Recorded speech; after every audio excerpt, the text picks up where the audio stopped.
yan, sasalangan na po natin yan, sir. So, pag ganyan, hindi pa masyadong mainit talaga yung kanya, no, fuel dyan.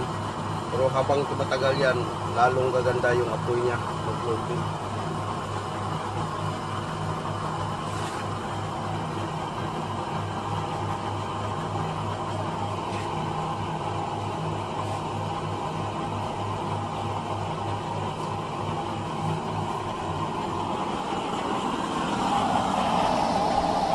So, ayan. Lakas talaga, no?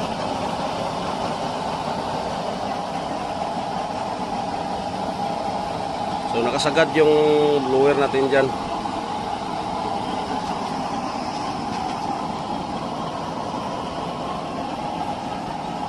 Okay na siya, no?